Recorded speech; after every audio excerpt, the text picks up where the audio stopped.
This summer, Simon Moro, Terry Hart, Knobs,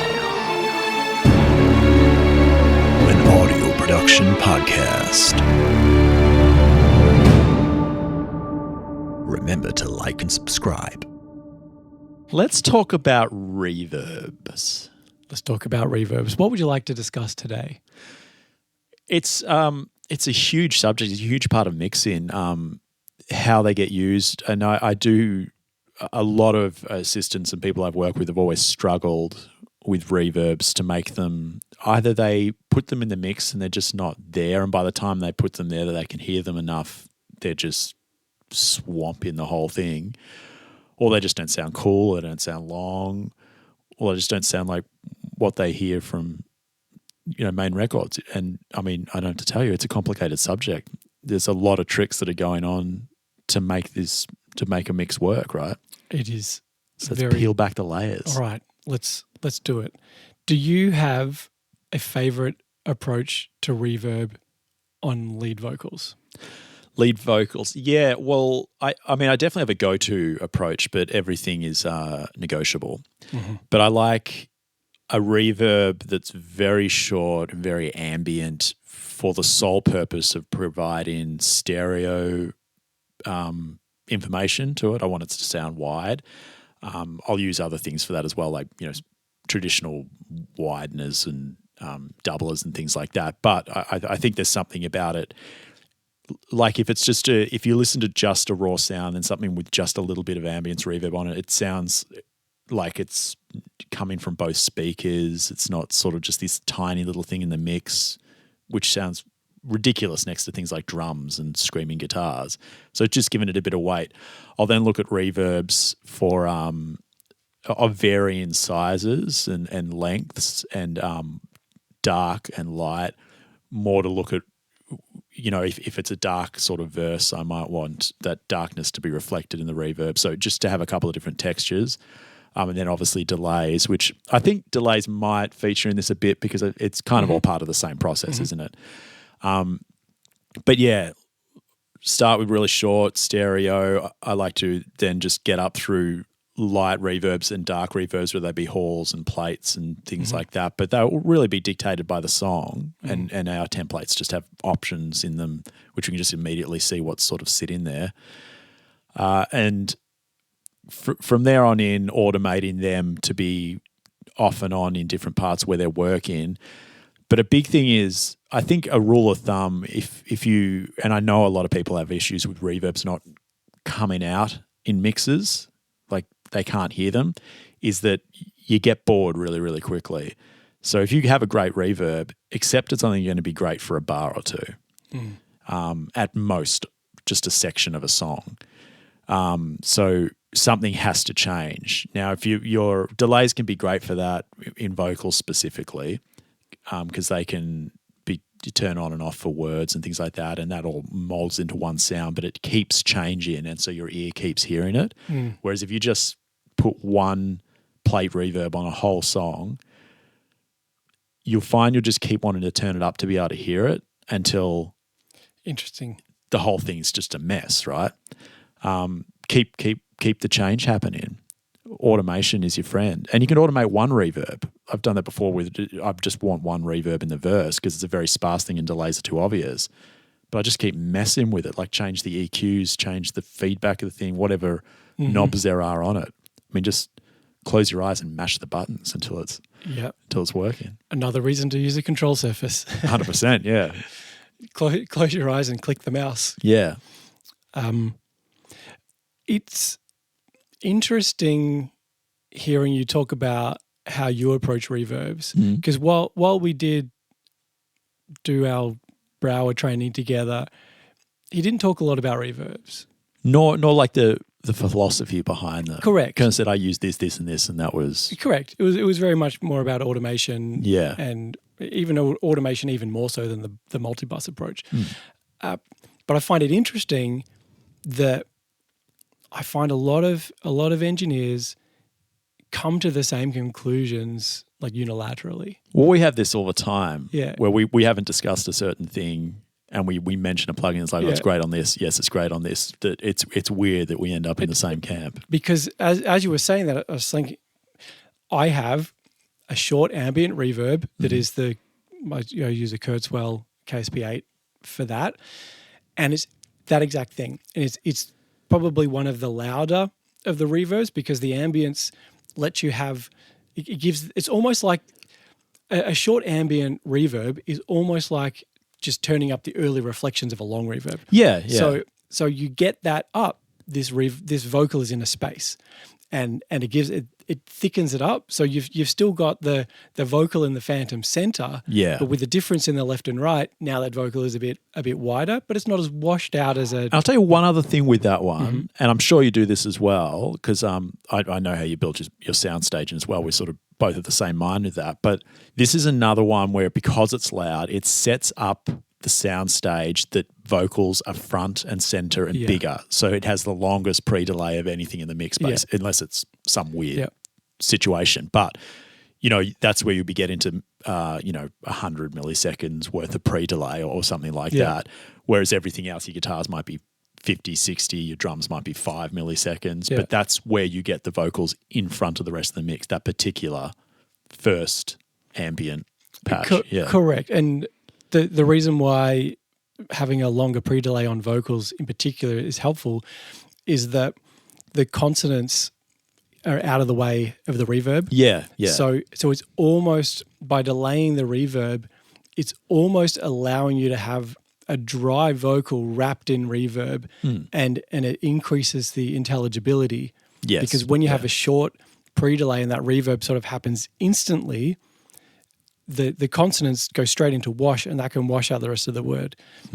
So that's why we would have more pre-delay on the louder reverbs, and often on a lot of vocal reverbs. Another option is ducking the reverb with the vocal, which sort of has a similar effect of letting that reverb bloom. So I would agree. I have this ambient reverb, and then I have the longer reverbs. I've got the Lexicon PCM 96, which is in a hall setting pretty much all the time. And that's for that long, warm Lexicon decay. Lots of reflections. Yeah. Exactly. And then I've got a plate reverb. And that's for that, my plate's mono. It's that dark mono mood type reverb. And not many reflections. Not many reflections at all. Definitely different sounds, when you break it down. Yeah. Then I would say that I could probably mix just with the short and the long reverb. Yeah. The character will come from the things like the plate. The other thing that I have built into my template is what I call shimmer verb, and it's just one of those pitch shifted reverbs, which you could create it using pitch shifting and formant shifting followed by a reverb. I do it with either Valhalla Shimmer or Eventide Shimmer Verb because it's just easier and it does a beautiful job. So I've got that. But it's good that you know that. I didn't know that went that way. It's going back to what we were talking about in the last episode, where the technical knowledge is helpful. It's like you could make that reverb if you needed to. Yeah. Correct. Yeah. So that's there. That's probably going to be to help for a transition out of a big chorus into a breakdown where you've got this shimmery, almost like synthy pad created from the vocal that will just decay over the transition into the I call them feature verbs. And this isn't just for vocals, but sometimes you just have some like the Bon Jovi snare. It's a big snare just before a feature verb. Yeah. So there's the shimmer one is one of those feature verbs, and then a slap echo for a bit of width, tape echo sometimes. Again, just for some those moody things, like when I'm shaping the feeling of the vocal. Yeah. And the rhythm, I mean, if you're doing reggae, you're doing hip-hop, like a delay, that's going to be huge, fundamental to it, yeah. And those slap delays that, I mean, this is like a very short slap delay, but I would say, something like 65 milliseconds in the left, 75 in the right. Yeah. That can add an urgency to a vocal because it's that scatter. And again, not an urgency to a vocal, an urgency to a word. Or a line, something that Yeah. So this is another thing where it's like it's not good to put on all the time, which I know you don't. Yeah. You know, like but I mean, you might in some cases, but When it most of the calls for it, time, yeah. it's just like you have those tools there in the chamber, Yeah. and that lyric's feeling a bit lazy. We'll drop in that short delay. Well, it's suddenly got that urgency. Correct. You fix the problem. That's it. And then the sort of the vocal throws, like I call it a spot echo, which would be a longer, quarter notes or even, minimums and whatever, so that it's going to be a long, noticeable repeat. Yeah. And on my template, it'll start dry, very often in ping pong mode, with a reverb deactivated after it, because we sort of haven't got to this bit of the conversation yet, but the absence of reverb pulls the sound to the front, drenched in reverb pushes it to the back. So if you've got that echo and it feels like it's cool, but it's adding to the emotion, but it's pulling focus. Yeah, you can push it back just by turning that reverb on, and now it's in reverb.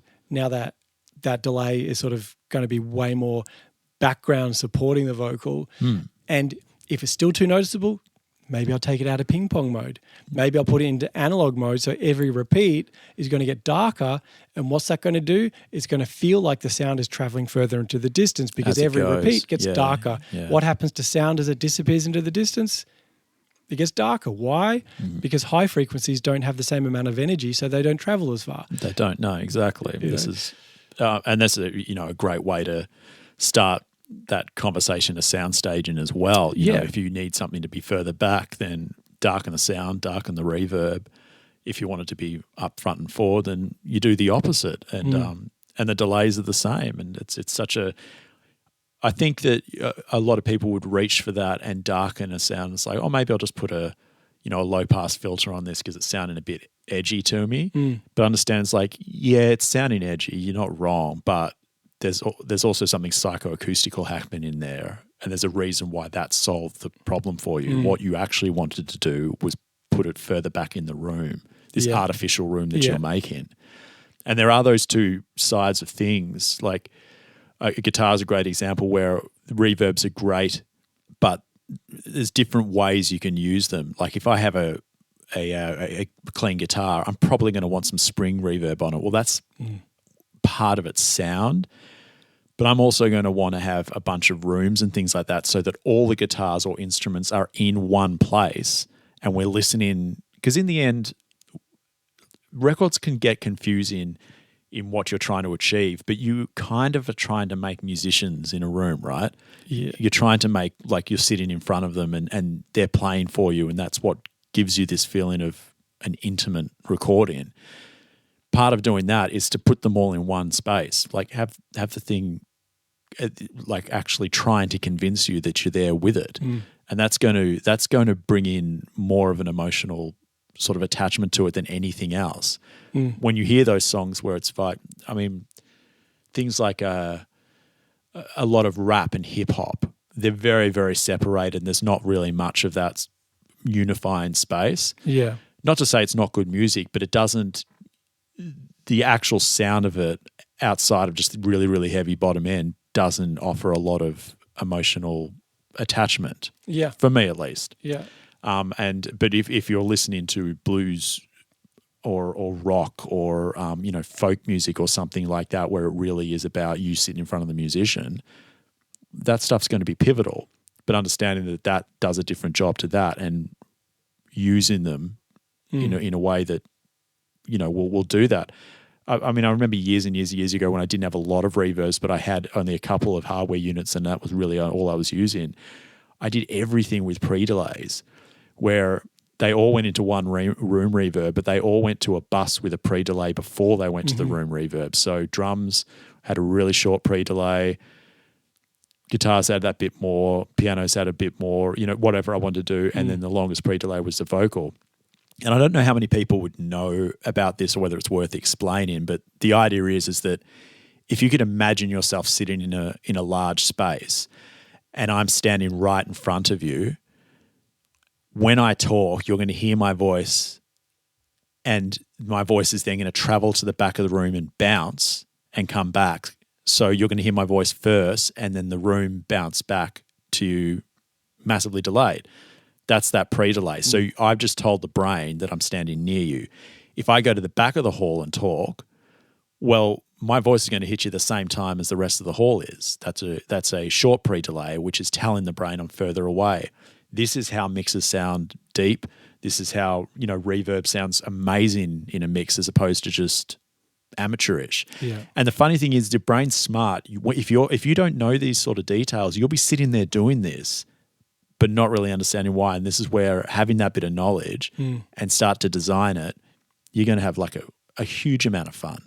Absolutely. A couple of things I want to sort of call out there that I think are important is you were talking about, wanting to make a performance feel cohesive in the same space, using more traditional acoustic instrument lineups.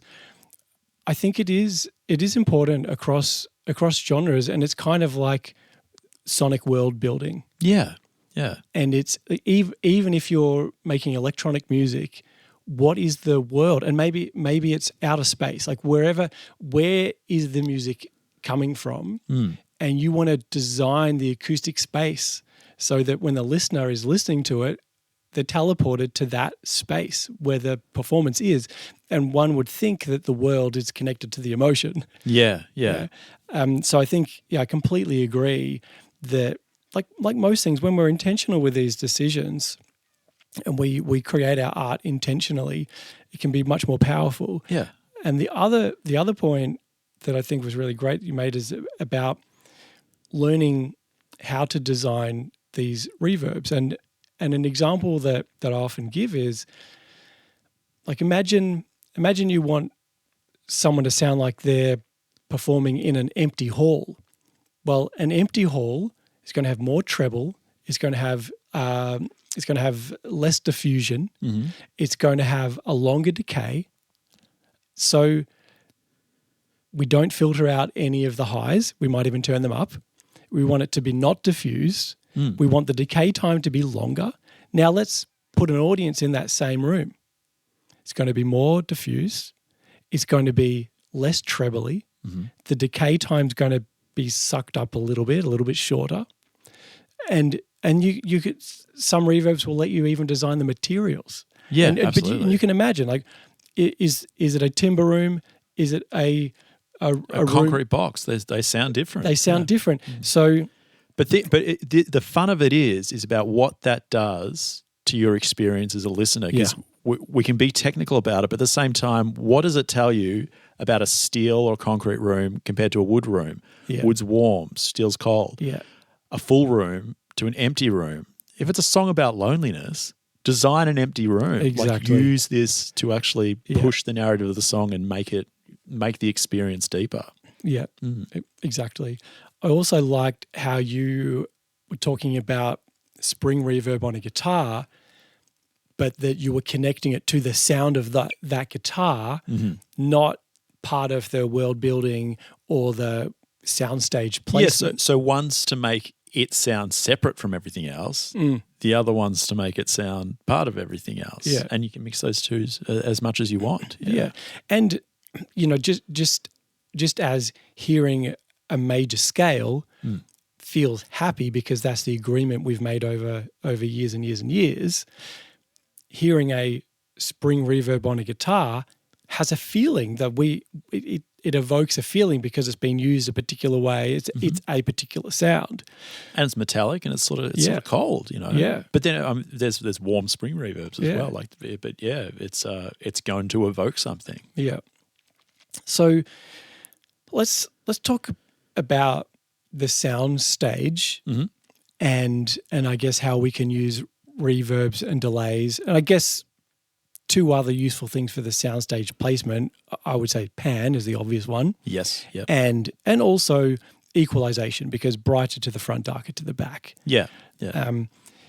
Understanding how to work the soundstage is a way that you can mix dense arrangements without it feeling congested, give everything space Yes, while still putting the spotlight on the important instruments and having this spotlight on the those lead important instruments, and having their supporting sounds also wrap around. Yeah, sound like they are further back. Yeah, and it is just what you mentioned. I mean, you've got the high end roll off of being further away. Sometimes that's not the best thing to do to the instrument. I think generally the instrument's the instrument. And if you get it EQ'd to a place where it's sounding cool, then you've done something very, very difficult generally. That's, trying to make just a source signal sound really good is difficult enough as it is. But that's when you can use those extra sounds to really beef it up. And it doesn't even have to be that. You can often do it with saturation. If you're using saturation in parallel with something, will specifically make that darker, will kind of overall make that sound darker and push it back. And that's an effect in itself. I think panning's a good one because there's definitely, if you've got a complex mix, having something placed in an acoustic space is one way of traveling, but then sometimes things can get washy. The other side of things is to have things almost mono and have the reverb pan polar opposite to where, and all I do is like on the returns, I just left, right, opposite those. Yeah. So whatever I'm panning it to, it's panning to the opposite side on the reverb.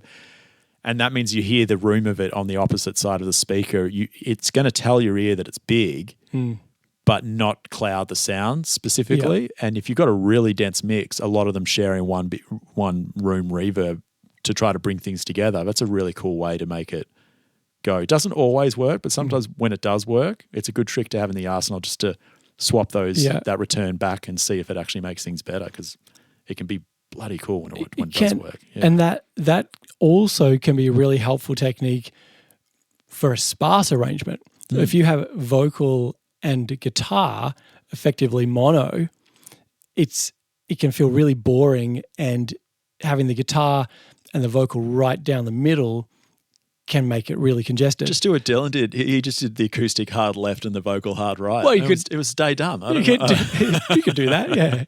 But something I'll often do in those scenarios is I will have the guitar ever so slightly off to the left or the right, and the reverb ever so slightly off to the other side. Yeah. And then when I get to the chorus, I probably have doubled guitars and I'll hard pan them left and right and I'll get that width. But when I want mono, but not a congested on top of each other mono, that subtle panning and reverb to the other side is enough just to tell the ear. Exactly. Yeah. And it is there, and sometimes you think this stuff's subtle, but you can just hit that mono switch on your monitor control and you realize that it's doing a lot. Yeah. And I mean, and the panning is a really important one. I mean, I don't know about you, but I quite like to think about the size of things, whereas, like the drums would be big, but I don't generally pan their reverbs hard left, right, because I want to leave that area to the vocals, because I want it to be, again, assuming a traditional mix. The instrument ones might be outside of the drums if I want to have a soundstage of the instruments sound bigger than the drums. If I want the drums to be bigger, I'd be doing the opposite. But those pan knobs on those reverb returns can be used to really give a sense of size to everything relative to everything else. Yep. You can pan them in a little bit in the verses, pan them wide. That too, the chorus. Yeah. I'm not typically a big fan of stereo wideners, but they can be great on a reverb, but check it in mono. Check it in mono, absolutely, yeah. Yeah. So we've got our reverb front to back. We've got our delays to create space around a sound and, again, give width to something. We have our pans. Maybe... And I think delays sometimes, I mean, outside of like the crazy delays, those shortest slappy things are part of the reverb. They're basically a pre-delay or strengthening the pre-delay. Yeah. Would you agree? Yeah. So it's a good way to think of it. So, I mean, you don't have to match it if you have a reverb and it has 60 milliseconds. You don't necessarily have to match it, but it'll be around that same area, and you'll just be strengthening that idea that it is a specific distance from you. Yeah. So I think having a play with the parameters, but set yourself a challenge, which is I want to make it sound like an empty hall. I want to make it sound like a stone room. Yeah. I want to make it sound like a cathedral. I want it to sound like a cathedral full of people. Yeah. Just play. I want it to sound like it's at the front of the cathedral. I want to make it sound at the back. Just play. Try and do it as an exercise. Because there is that, and there is this the sound of the reverb, like what that would do to you. But you can also improve instruments with it. Like if your electric guitar is sounding a bit steely and abrasive, put it in a wood room. Yeah. Or conversely, if your acoustic guitar sounding a bit sort of warm and woody, put it in a concrete chamber. Yeah, exactly. How about we wrap it up with some reverb techniques or tricks? One that comes to mind that can sometimes be helpful is putting a dark reverb on the kick drum to sort of add subbiness interesting. and woolliness to a kick. Yeah, yeah. I know of a lot of the songs that spring into mind right now. Like I know I'm thinking Mirror Ball by Elbow that have that, like the kick has definitely got room on it. But I kind of was imagining that was something done with the recording, just like a shortcoming. But no, now that you say it, I guess that was probably a creative choice. Yeah, it was just something that I couldn't even tell you where I read it. I didn't come up with the idea, but it would have been 25 years ago that I learned about it. And it was kind of in the same conversation as you could key a sine wave, like a sub sine wave with the kick to add low end to the kick. Yeah, yeah. Someone is basically going to be adding length and sustain. But exactly. Yeah. This was another way to add low end boominess to a kick drum. Because a lot of those reverbs have those high pass filters for a reason, because there's a lot of weight down there, and there is because of the nature of how reverb works. So, exactly. But you can turn that off. And something really simple with your snare, and you come up with whatever your supporting snare reverb is. Put it on every second hit for the first half of the verse. Put it on every hit for the second half, and you'll feel like you've gone from a subtle half time to full time, and then it feels like you gained a bit of momentum halfway through the verse. That's a great idea. That's another. It's another biohack, because psychoacoustically, those ones with the reverb, you've just told the brain that he's hitting them harder, or she's hitting them harder, whatever the case may be, and that is changing the groove 100%. Yeah. I quite like using reverbs as well, 100% wet on a source thing. Yeah. But very, very small or hardly there, like small spaces. But sometimes putting a mic right in front of something just sounds trash. The fact is, like, if you just put close mics on an acoustic, it's a very abrasive, it's not the way you want to hear an acoustic. No. Sometimes reverbs don't have to be on a return. They have to be the sound. Like you need to get a bit of life into the room. So don't be afraid also to use them. Subtlety in this case, but when I say subtly, I mean short decays and very short pre-delay times, or probably none at all in those cases. But they can be used to reinvent the sound straight up. I agree. That's a good point. Like, in the last episode, we were talking about technicality, and when you study this, it's reverbs are parallel effects. Don't be lazy. Set up a return, do a send to it. Yeah, which I do like most of the time. But then the spring reverb on the guitar, if that's the sound, I'm inserting it. Yeah, because it's like that's what I wish I'd recorded. Or as you were saying, then it's like, well, if you want to put the whatever sound through this dark, big, hally reverb, as if you had set up microphones in a big hall, sure, insert it. It doesn't need to be, it can be 100% wet. It doesn't need to be a send. Yeah, yeah. Because it's sound design. So I'm also open to inserting reverbs in that particular use case. Yeah, yeah. And it could be a great way to separate something from the mix. It just needs to be in some other galaxy in the context of the mix. But yeah, that'll just place it there immediately. Yeah, correct. Another one is when you want a really big, lush, super reverb, but still need the vocal front and center. You can duck the reverb with the vocal. Either, often I'll just do it with track spacer, or with a dynamic EQ focusing on the consonants. You aren't just writing the fader for every single word? Come on, man. Lazy. I thought you were committed. I'm lazy. Trying to improve my hourly rate. Yeah, right. So you could do it with a dynamic EQ around the sort of the high mids and the consonants sort of area, and that will just pull that reverb out for a moment, which makes the vocal feel like it's right in front of you in the hall, and then you hear those reflections bouncing back at you. So I can clear up intelligibility and feel like the reverb's wrapped around the vocal, hugging it rather than connected to it. Yeah, it just sort of massaging the vowels more than, and that's nicer because it's almost like a whispering hum behind it. But no, it's disconnected from the main thing enough that you don't confuse the two. Yeah. But it is funny. There's been a big change in vocal reverb specifically since like the 80s, 70s and 80s, which is that we've now got all these tools so we can DS things really quickly. It's not like you have one DS in the place which just went on the vocal. You can just DS right before going into the reverb, and it's almost, if not that, then just cutting off the top end to control the problem of S's really coming through. But I listened to a lot of these old songs and the S's were there probably for the reason that they just couldn't get them out. But it's part of the sound. And I've started in certain cases just edging back into that. It's like, no, there's nothing wrong with an S in a reverb. It's kind of cool, just as long as it's not a particularly sibilant lyrics. Yeah. Yeah. Look, it's interesting that I did a post the other day about putting a de-esser or something like Soothe before the reverb if you have issues with sibilant vocals. Yeah. But I couldn't tell you the last time I actually did that. And again, it sort of comes back to, well, you might need to use that as a corrective tool for a harsh, brittle vocal that wasn't recorded very well. Yeah, yeah. But when I listen to even power ballads from the 90s, that S-y lexicon, like it is a part of the sound. It's like, how do I get that? And some singers have beautiful S's. I don't know what it is, but they're just they can be harsh or they can be pretty. Yeah. Yeah. But again, you could use a de-esser, you could use just a static EQ, lots of different things.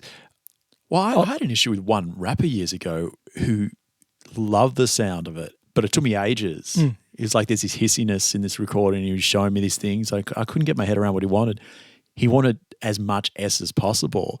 I had to automate S's up in the reverb to make him happy and get it where it was. But and I don't disagree. Like there was another one of those cases where you could have argued and technically your gut told you wanted to, but it's like, no, let's try. I hear what you mean, so let's try it.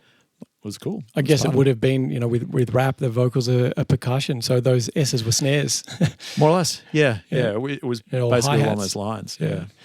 I'll leave you with this one. What can be super cool on a reverb is follow it by a vocoder. Ooh. So reverb into vocoder, and I think it sounds best when you play chords out on pads, but you could, if you wanted to be lazy, would just be extract the melody of the vocal with something like Melodyne to MIDI, put it up and down the octave and send that to the vocoder. Nice. That could be an interest. No, it's definitely not for every song, but that's a pretty fun thing to do. Yeah, I could see that being fun. I could even see it just being the vocoder with no input because it goes like whispery. Yeah. I have to have a play with this. Nice.